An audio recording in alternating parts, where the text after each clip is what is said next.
Muy buenas noches a todas y a todos.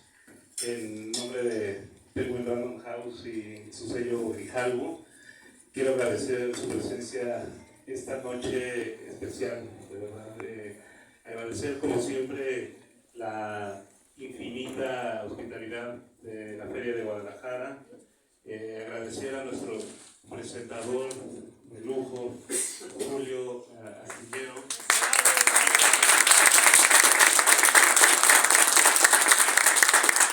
que nos acompaña pues a este estreno de los hijos a este nuevo estreno de los hijos del neoliberalismo. Y agradecer desde luego, yo estoy aquí como si no se moviera. Agradecer desde luego a la autora Ana Lilia Pérez por permitirnos una vez más embarcarnos en una gran aventura editorial. Agradecer su fortaleza.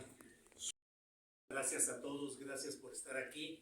Es muy reconfortante tener la presencia de todos ustedes, porque estamos en presencia de uno de esos esfuerzos periodísticos que creo yo que son palabras mayores.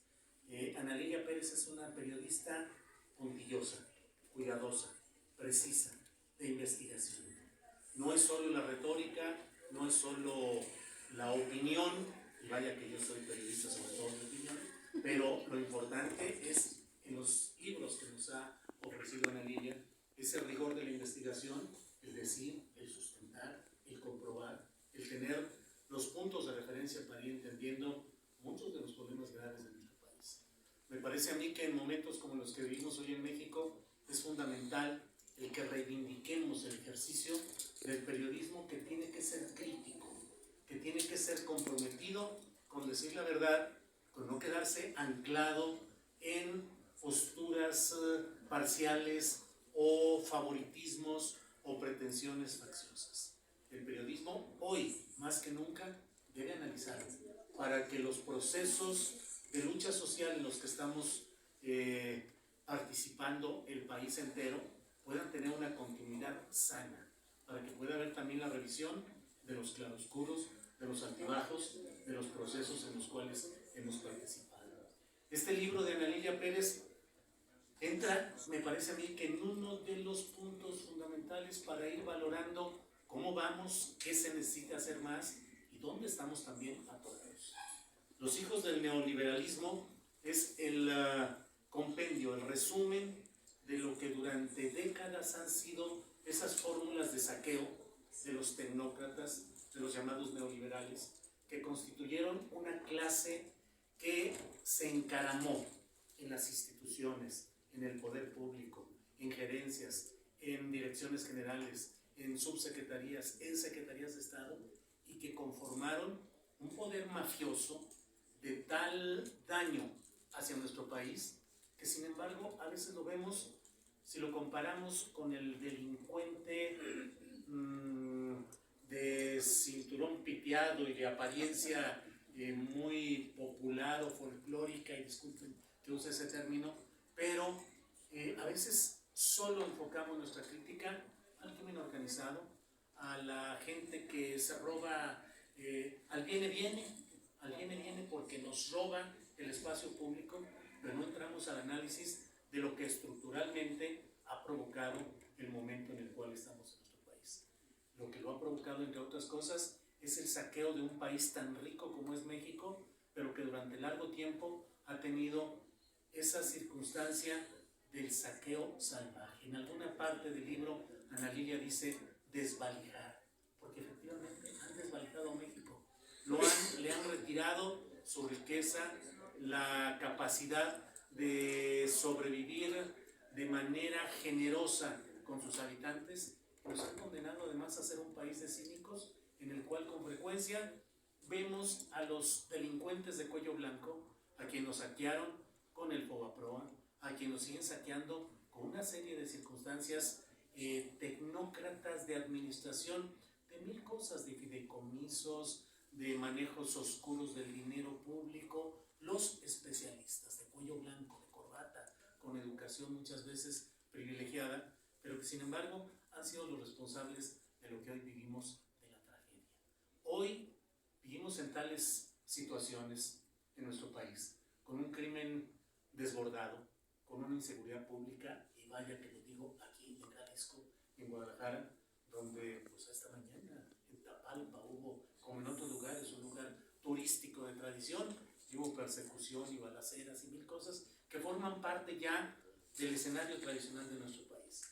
Pero todo ello tiene también como trasfondo el hecho del saqueo que se ha realizado, de los neoliberales que estuvieron encaramados explícitamente en el pasado, pero que muchos de ellos siguen adelante, incrustados en los mismos niveles de manejo administrativo, de manejo burocrático. Y seguimos pagando la deuda, seguimos pagando el FOBAPROA, seguimos pagando pillerías, algunas de las cuales ha documentado muy bien Ana Lilia en el terreno de lo que es el Segalmex, que ustedes saben, yo cuando se nombró a Ignacio Ovalle como titular de ese órgano, me escribí y me pregunté, ¿por qué reciclar a un personaje del pasado que tuvo sus glorias políticas en el echeverrismo, con Luis Echeverría Álvarez, 1970-1976, que luego fue director de CONASUPO y tuvo como subdirector a Raúl Salinas de Gortari, y no vio, no supo, no entendió lo que pasaba del saqueo y de la batería que había, y luego se le nombra titular de un órgano, Seguridad Alimentaria Mexicana, Segalmex, que es la reproducción de CONASUPO y sus similares, pero que se arma con el mismo personaje al cual el presidente de la República termina diciendo, lo engañaron. Los priistas que se involucraron y que entraron abajo, lo engañaron, abusaron de su buena fe. Pero si era Ignacio Ovalle, era el mismo que ya se sabía. Pero no es el único tema que creo que tenemos que revisar críticamente. Ya me extendí, ya me eché un rollo muy largo, Ana Lilia, para darte la bienvenida, para congratularme, y seguramente quienes están aquí, de que estés de nuevo cabalgando en el terreno del periodismo de investigación que tanto necesita de trabajos como los tuyos. Muchas gracias.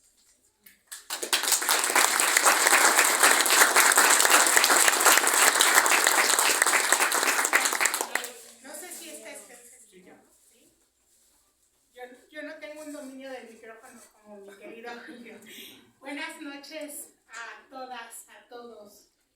A Julio, uno de los periodistas a quien yo más respeto y admiro, que también ha hecho durante muchos años un periodismo muy serio, un periodismo muy, muy puntual. Él habla del periodismo de opinión, que también debe estar argumentado, y Julio es de quienes de manera cabal llevan adelante este género del periodismo. Me siento muy contenta de este reencuentro con las audiencias. Hace 6 años que publiqué mi libro Pemex-RIP, Vida y Asesinato de la Principal Empresa Mexicana, y lo presentamos en esta feria, y también Julio me hizo el honor de acompañarme en esa presentación. Así que ahora vengo a compartir con ustedes esta nueva publicación, que ha sido para mí, en lo personal también, una manera de librar muchas batallas. Bueno, aquí seguimos haciendo lo que sabemos hacer, a lo que nos hemos dedicado, que es periodismo donde se comprueba el dato. Yo soy una obsesiva de la comprobación de la información. No hablo de un caso, sino tengo el documento que prueba lo que digo de ese caso. En este libro ustedes pueden encontrar desde aquellos recibos que los expresidentes cobraban a manera de pensión, que se están revelando por primera vez cuál era el monto real, aquellas nóminas de lo que conocemos con un término genérico de la burocracia dorada, catorcenas donde se les depositaba más de $500,000 de pesos por catorcena, para un país que históricamente ha vivido con una buena parte de su población en pobreza extrema. Quisiera recuperar con ustedes una anécdota que me tocó cuando hacía algunos reportajes sobre las zonas de mayor pobreza en este país. Era, si mal no recuerdo, el gobierno de Felipe Calderón. Está las fechas puntualizadas en el libro, porque documentaba cómo se estaba desde entonces subrogando el sistema de salud pública. Y me tocó ir a las comunidades que oficialmente se encuentran en las de pobreza extrema. Cuando hablamos de pobreza extrema, hablamos de gente que no tiene ni lo necesario para comer. Y me tocó hablar con una señora que tenía un bulto de este tamaño en su cuerpo y tenía un cáncer muy avanzado.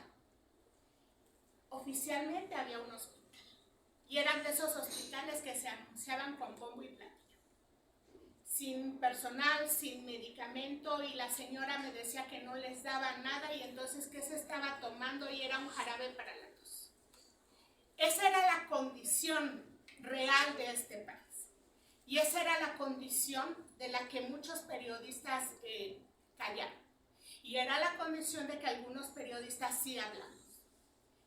Ese tipo de historias que nadie me contó porque yo las vi son uno de los motivadores para mí para sacar una investigación de esta naturaleza. Porque si nuestro país es una de las economías más importantes a nivel mundial, tenemos históricamente población en pobreza, ahora se dice pobreza moderada, pobreza extrema.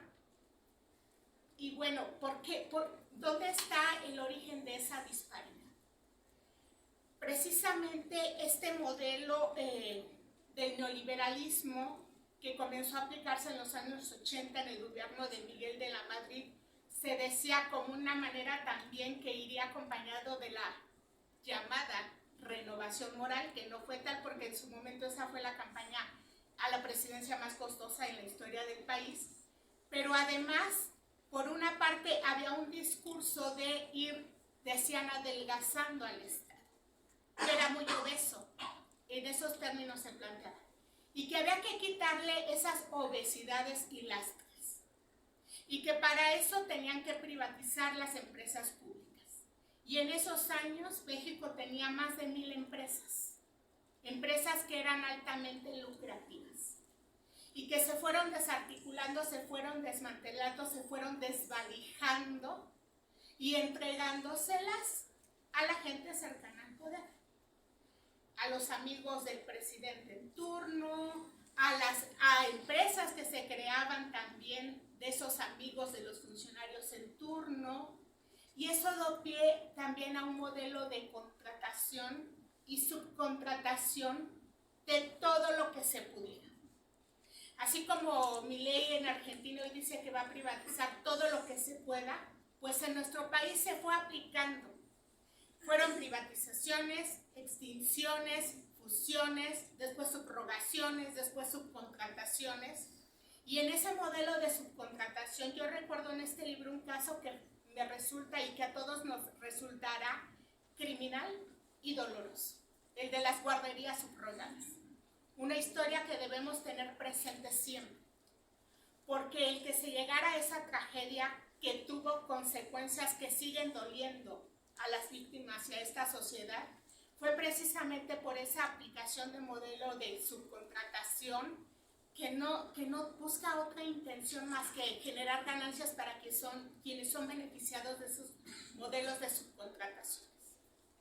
Y en esos modelos también se creó no solo la burocracia dorada, donde sí se decía hay obesidades y lastres en el Estado, pero mientras, desde la Presidencia de la República, secretarios de Estado, directores de institutos, de lo que fuera, se iban haciendo unas nóminas enormes y se iban sumando privilegio tras privilegio tras privilegio, comenzando por los expresidentes de la República. Por eso había que poner esos recibos. ¿Cuántos se embolsaban? ¿De qué personal disponían? Decían, para su servicio personal civil y militar. ¿Cuánto nos costaba ese modelo de administración? ¿Qué pasaba con la famosa partida secreta? Pero también este modelo de desarticulación o de saqueo de los recursos públicos dio pie a otras medidas que hasta ahora nos siguen costando, que son parte de una historia que las nuevas generaciones no conocieron, pero que a las nuevas generaciones también les toca pagar. Y es el caso Fobaproa. Y en este libro yo defino ese episodio como la bacanal de la plutocracia. Porque es verdad que quienes ocupaban cargos de poder operaban solo para los ricos. Tomaban decisiones en función de los ricos. Y si esos ricos tenían problemas económicos, pues habría que convertir sus deudas en deudas públicas.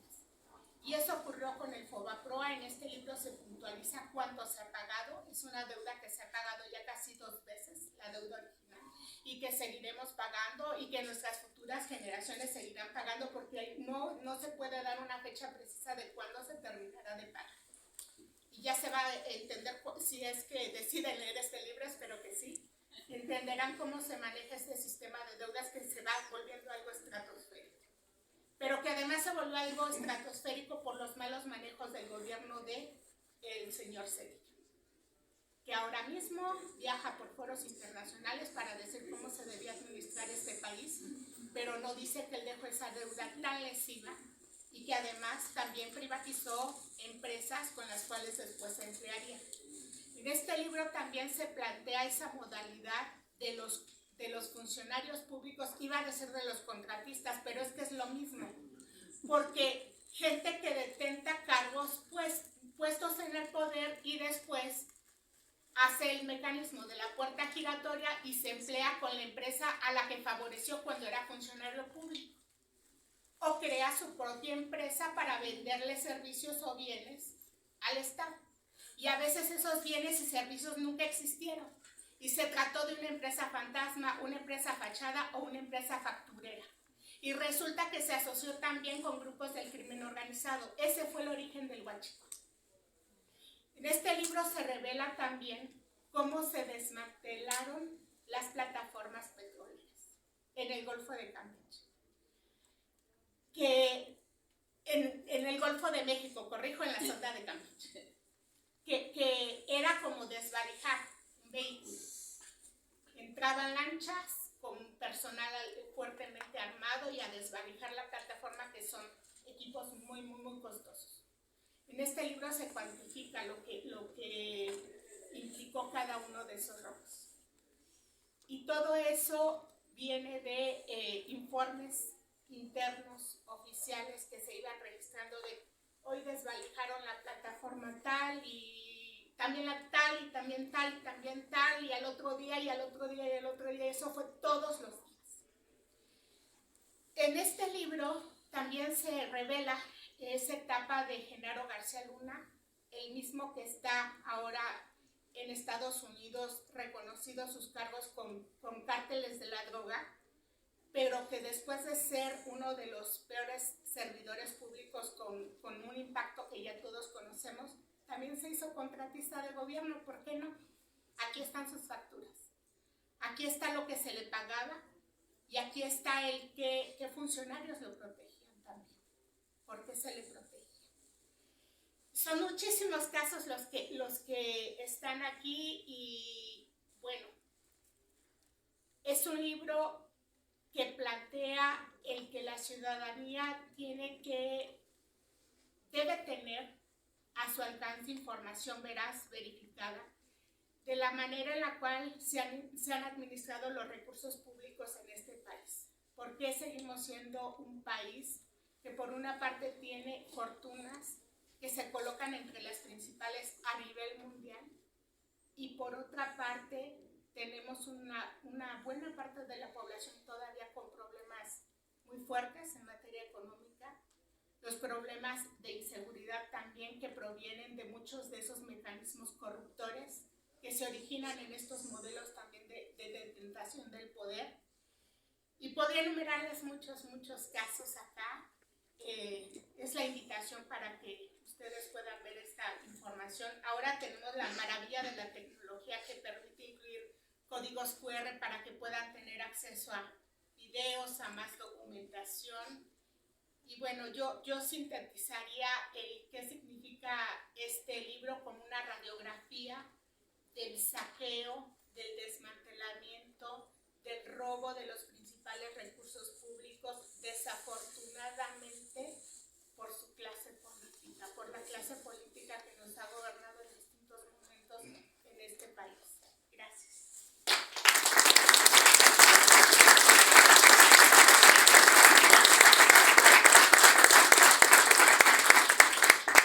Yo aprovecho que estamos entre periodistas para preguntarle a Ana Lilia Pérez. Ana Lilia, ¿cuál fue el momento y el punto que te llevó a concebir la realización de este libro? 1, y 2, ¿qué otra etapa, otro caso pudiste haber incorporado y a lo mejor no tuviste todavía la investigación profunda para plantearlo? ¿Qué caso? Bueno, yo me he desempeñado como reportera por muchos años, están las investigaciones de mis libros, pero también está todo eso que fui publicando, digamos en tiempo real, cuando estaba ocurriendo, por ejemplo, el desmantelamiento de la industria eléctrica por parte de Felipe Calderón al margen de la Constitución, cómo se estaba debilitando a la compañía, la Comisión Federal de Electricidad, cuál era la intención real de extinguir luz y fuerza del centro, porque durante ese gobierno yo publiqué, revelé la operación de esos famosos permisos de autoabasto. De hecho, por ahí todavía están mis reportajes en la red donde ya se decía, bueno, ya lo decía yo, mediante permisos de autoabasto se está privatizando el sector eléctrico. Es decir, era al margen de la Constitución. Para quienes ahora dicen que la Constitución no se puede tocar, bueno, la tocaron de muchas maneras, ¿eh? También los políticos suelen tener memoria muy selectiva. Por eso es una de las razones de este libro. Hay un caso que fue muy complicado de revisar y que quise haber ofrecido más información, que era sobre los manejos del Estado Mayor Presidencial. Cuando se transfiere, el Estado Mayor Presidencial operó de manera discrecional y con muchas irregularidades. Por ejemplo, hacían tranzas, disculpe la expresión, tenían partidas presupuestales para el combustible, para los uniformes, para los vehículos. Entonces, de una partida presupuestal asignada, así estipulada, la inflaban tremendamente y gastaban un montón de recursos. Metían gente que supuestamente trabajaba en Los Pinos, en el Estado Mayor, pero que no trabajaban como tal, o sea, había aviadores. Metían también, se robaban parte del dinero que iba para el combustible de los vehículos o lo que se destinaba para la flota aérea que utilizaban también, incluido en aquel famoso avión presidencial. Cuando se da la transferencia del Estado Mayor hacia las Fuerzas Armadas, mucha de esa información o se perdió o no se quiere dar mayor información de manejos de ciertas partidas presupuestales en las cuales yo estaba revisando los números, porque soy muy obsesiva del número también y ver la comprobación y ver cómo una partida presupuestal era tal y la duplicaron o la triplicaron. Aquí hago un paréntesis, por ejemplo, en el gobierno de Enrique Peña Nieto en Los Pinos había un momento de crisis de las muchas que hemos tenido en el país y oficialmente el secretario de Hacienda decía que se iban a apretar el cinturón. Y entonces, aparentemente, se asignaron ciertos recursos para la oficina de la presidencia en Los Pinos, para los gastos de aquella mansión y despacho presidencial. Pero después se iban ampliando partidas presupuestales y se las ampliaron de tal manera que esa estadía de Enrique Peña Nieto y su familia en Los Pinos se convirtió en la presidencia más costosa en la historia de México. También se precisan esos números. Creo que cuando uno trata de revisarlo, el manejo que han dado los militares en varios sectores, yo ya lo había hecho para mi libro Verdugos, es donde encuentra uno mayores obstáculos. Por eso también en este libro se plantea como un tema que merece mayor discusión. Estas atribuciones tan amplias que se le ha dado a las Fuerzas Armadas precisamente para administrar empresas del Estado. Porque desde mi punto de vista se requieren más mecanismos de transparencia y de rendición de cuentas, pero real. Quienes hemos reporteado en distintos periodos de gobierno sabemos que siempre hay obstáculos para transparentar la información. Y las puede haber en un sector, en otro sector, en otro sector.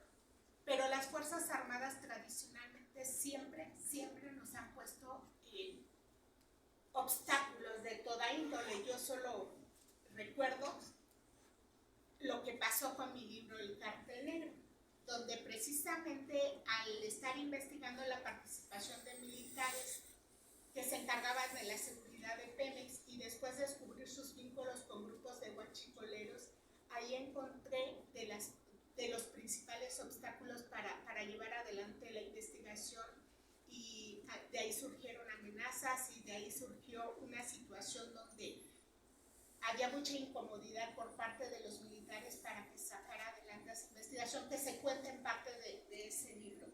Ese sería el tema militar. Sí, yo en particular he leído con mucho cuidado la investigación periodística, pero también algunos relatos que me parece que le dan una consistencia especial a todo lo que nos muestra y demuestra Ana Lilia. Particularmente en este tema haces una referencia, se llama Beneficiarios de Canonjías, y hablas pues de esas cosas del mundo del espectáculo y de la frivolidad y del mundo suavecito y cotorrón y alivianado, donde Jorge Van Rankin, apodado El Burro, y otro llamado Roberto Palazuelos, el Diamante Negro o Diamantito Negro, platican tranquilamente de todo lo que hacían con la propiedad pública, con el dinero público, con lo que tenían. Palazuelos cuenta tranquilamente y dice: miércoles en Los Pinos, ya se había ido don Miguel, que siempre se iba a su casa en Cuautla. Nos dejaban de miércoles a domingo en Los Pinos. Había una secretaria abajo que era Lupita, y entonces decíamos: ¿qué vamos a hacer, Chanfle? Chanfle era el más chico, Gerardo. Bueno, pues a ver, pinche Drila, chécate qué casa hay libre, háblale a Lupita. Entonces yo le hablaba a Lupita. Lupita, ¿qué casa hay libre de todas las casas de Fonatur en la República? Ay, Roberto, otra vez ya se van a ir el fin de semana. Es que la última vez en Iztapa hicieron un desmadrote. Y yo le decía: bueno, ¿cuál está? Y le decía: bueno, está la de Iztapa, Acapulco, dice, a veces era el 03, a veces el 04, el TP, el transporte presidencial, el avión. Y entonces arreglábamos todo y decíamos: bueno, ok, la de Cancún. Y decía: bueno, pero ya no le vayas a cambiar porque yo voy a mandar a la avanzada, mijito. Y se iba toda la avanzada. Llegaba un avión del ejército con todos los militares, montaban todo el rollo, ya llegábamos, y ahí el desmadre. Y luego, ¿sabes cuál era el cotorreo? Llegábamos del Daddy, que era ya en Cancún. Llegábamos a cotorrear por teléfono a las infantas de España o a Carolina de Mónaco. Les hablamos allá a cotorrear. Y eran muy buenos tiempos. El Estado Mayor nos decía: lo único que está prohibido es que tengan un pomo sobre la mesa. Tiene que ser puro copeo. Las estampas del saqueo, del robo, y además de los mismos descarados que hoy quieren volver al poder. Muchos de ellos, la familia de la Madrid, muchos de ellos, de todos estos personajes del peñismo, acompañantes en viajes aéreos, disfrutadores de las mieles del presupuesto, ejercido así impunemente al desmadre, al cotorreo, a donde nos vamos. Un ejemplo frívolo, es un ejemplo de la gran rapiña de ese bacanal de la corrupción. Este caso que Julio nos lee un fragmento que además yo retomo de una conversación que estos dos personajes tuvieron para un programa. Está el código QR donde pueden ustedes ver ese programa, y era algo tan naturalizado el que se usara al Estado Mayor de Servidumbre para cuidar a los hijos ebrios de los presidentes en turno. y el que se hicieran esas fiestas y el que se hiciera todo ese gasto, ese derroche grosero de recursos públicos, porque de lo que hablan estos personajes es el cómo usaban los recursos públicos.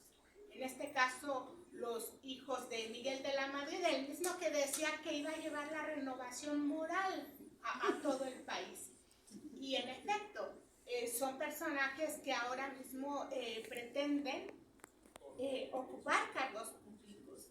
Y precisamente el plantear esta información de cómo se naturalizó ese derroche da explicaciones del tipo de administraciones, de la frivolidad, del gasto del recurso público, que por ejemplo yo había expuesto también como en el comedor ejecutivo de Pemex se compraban de los vinos más costosos del mundo y cómo viajaban los ejecutivos de Pemex como ejecutivos de pues no, de ninguna petrolera. Yo tuve oportunidad de hablar con muchos ejecutivos de distintas petroleras en distintos momentos y de verdad les sorprendía cómo gastaban recursos públicos los de la empresa del Estado. Ese es el tipo de administraciones que hemos tenido y sí, sin dejar de ver las responsabilidades que tenemos de casos pendientes, sí, como el asunto Segalmex, que es un caso en el cual en la revisión que yo hice de las auditorías, bueno, se repitieron muchos de los mecanismos de desvíos que venían de otros casos también que resultaron emblemáticos de malos manejos, pero que no debían repetirse, es decir, había una promesa también de que ese tipo de asuntos ya no se repetirían. Por eso a mí me resulta también un caso hasta doloroso y un caso que todavía está pendiente saber el daño patrimonial y el impacto que tuvieron esos malos manejos de un sector que debía tener nuevamente a la población más desprotegida de este país.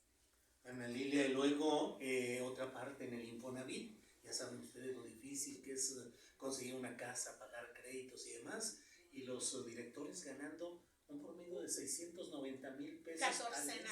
Catorcenales. Y una caja chica donde el último director del gobierno de Peña Nieto, están acá las nóminas, las pueden ver ustedes catorcena por catorcena. En algunos casos era muy variable, algo importante, o sea, llegaron a tener más del $500,000, pero era variable. No hay una explicación de por qué se les hacían esos depósitos.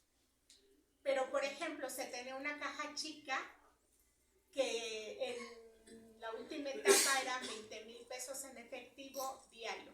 Se sacaban 1,000, se rellenaban 1,000. Se sacaban 5,000, se rellenaban 5,000.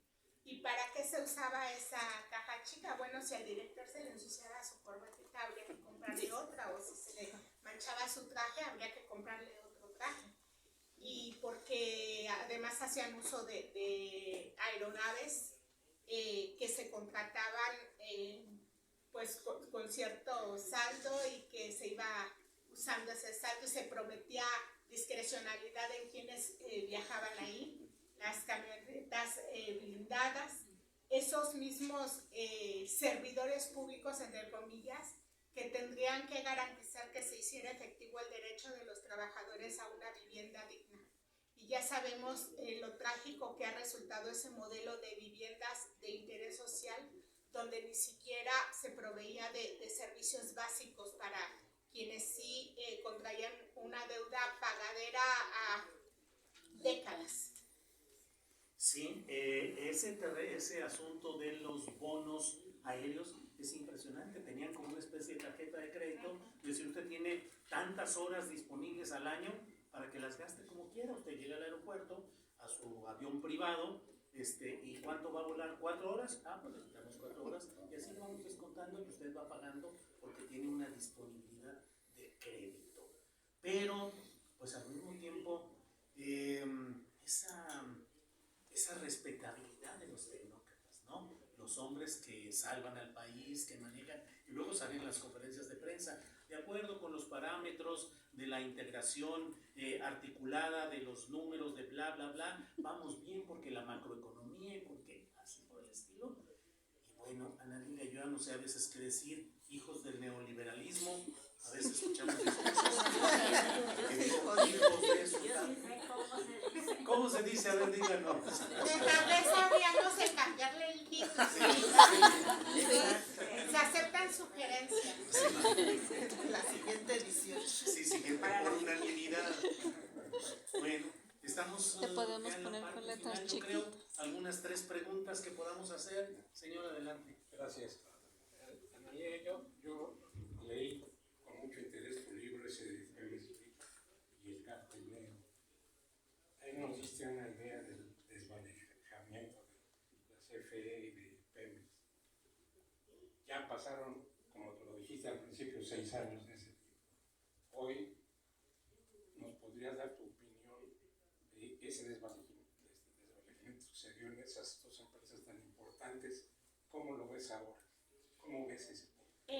Bueno, en este libro hay una parte de la que me ocupo en particular, que es el de las plataformas petroleras, de cómo se iban desvalijando, porque son equipos muy costosos, pero porque en el último periodo de gobierno de Enrique Peña Nieto, cuando había un militar al frente de la seguridad de Pemex, que ahora está prófugo, y bueno, no sabemos si va a haber una investigación seria contra él, ya que a nuestro fiscal se le caen todos los casos, ¿verdad? O no sé si todavía tenemos fiscal o no. Pero en ese último periodo de gobierno se desvalijaron plataformas todos los días. En este libro puede usted encontrar la precisión. Hay un mapa para que ustedes vean dónde se ubica esa plataforma y cuándo fueron desvalijadas y de dónde sale esa información. Siempre yo preciso de dónde es la información que estoy planteando acá. En esos tiempos ya Pemex era la petrolera más endeudada del mundo. La deuda no es de ahorita. En esos tiempos ya se tenía como esa petrolera muy endeudada. Y bueno, hay entre las propuestas de la administración del presidente López Obrador desde sus tiempos de campaña y después en esos compromisos que hizo cuando llega al cargo, él planteaba que ya no se privatizarían las empresas públicas, que se fortalecería Pemex y la CFE. Y en esa ruta se ha caminado. Se han encontrado muchos obstáculos. Y esos obstáculos también han sido favorecidos por el Poder Judicial con aquellos amparos, por ejemplo, para las empresas beneficiarias del sector eléctrico, que fueron beneficiarias primero del modelo de desmantelamiento de las empresas públicas desde que Felipe Calderón era secretario de Energía. Después como presidente ya sabemos cuál era su intención final, los beneficios que tuvo y que sería más explícito cuando ya de plano dice pues me voy a trabajar con esta empresa, para la cual trabajó desde que era secretario de Energía. Y vamos, eso no lo digo en este libro nada más, yo lo dije cuando él estaba como secretario de Energía y ahí están mis investigaciones al respecto. Se ha avanzado en esa parte de fortalecer estas empresas públicas, pero todavía falta mucho. Todavía falta mucho para poder revertir realmente esos mecanismos tan lesivos. Y no se va a poder avanzar mucho si se sigue en este favorecimiento que se hace a esas empresas particulares por parte de quienes les entregan amparos en contra del interés público. Muchas gracias. Bien, de este lado, adelante, nos quedan 1, 2 preguntas y tal vez con eso ya cerramos antes de que nos echen de aquí. Adelante. Para la democracia, la rendición de cuentas es clave. Para la democracia, rendición de cuentas es clave. ¿Qué hacer cuando ningún gobierno quiere rendir cuentas y además te dice que se nombre la seguridad nacional? Vaya.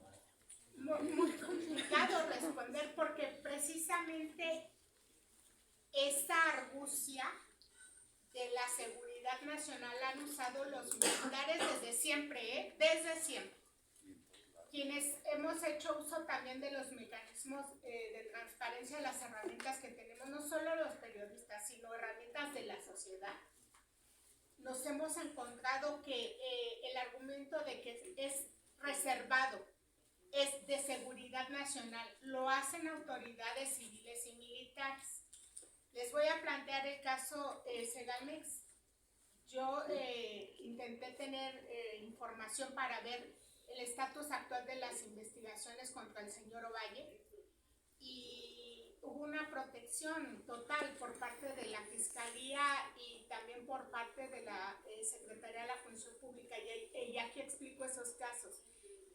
Pues a los periodistas nos toca seguir cumpliendo con nuestro deber en cualquier momento y pese a cualquier obstáculo, seguir intentando tener información y hasta donde podamos lograrlo. En este libro ha sido una batalla muy ardua por tener información, pero esa es nuestra tarea y hay que seguirla haciendo. Allá atrás, tal vez para cerrar, sí. Buenas tardes. Felicidades a don Julio y a Ana Lilia. A don Julio, pues por ahí, de vez en cuando lo vemos casi del diario. Junto con Álvaro Delgado, pues son mis admiradores, los admiro mucho. Ana Lilia, pues no había tenido el gusto de conocerte, pero valoro mucho tu trabajo. La pregunta va en este sentido.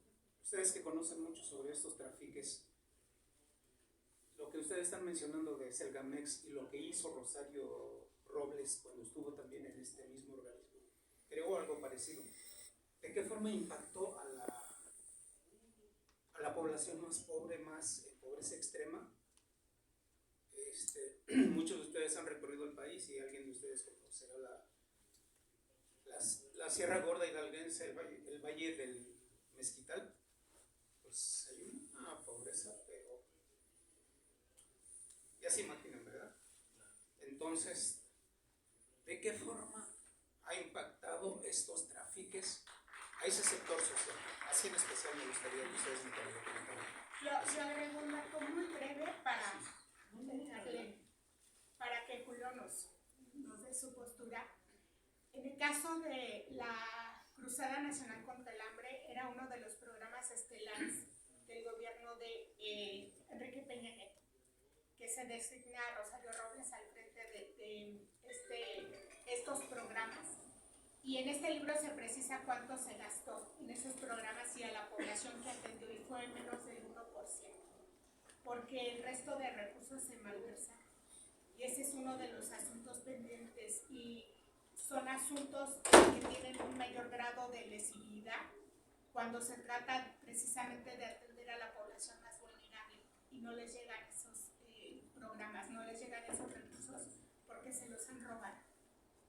Sí, yo en particular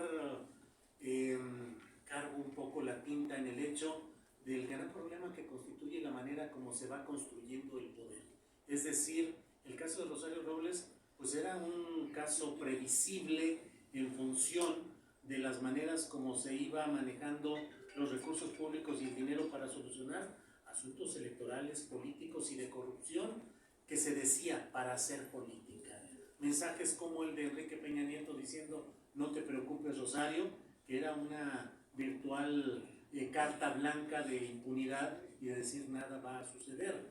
El caso de Segalmex, que sé que luego en estos momentos electorales molesta a veces que uno exponga estos datos, pero tampoco es posible que veamos simplemente que a Ignacio Ovalle, en lugar de colocarlo para investigarlo a fondo sobre el asunto, se le haya cambiado protectoramente a un instituto de asuntos municipales de la Secretaría de Gobernación, del cual no tenemos ni idea de qué haga, ni qué es lo que realmente esté aportando en beneficio del país, pero sin embargo, ahí está, protegido, como protegida estuvo en su momento la propia Rosario Robles. Y Rosario Robles que finalmente hoy, jurídicamente, no tiene responsabilidad ni culpa, porque además ni siquiera se le enderezaron acusaciones acusaciones judiciales para el monstruoso volumen de los recursos públicos saqueados, sino solamente la omisión de no haber sido eficaz en vigilar que ciertos programas se cumplían o no se cumplían. O sea,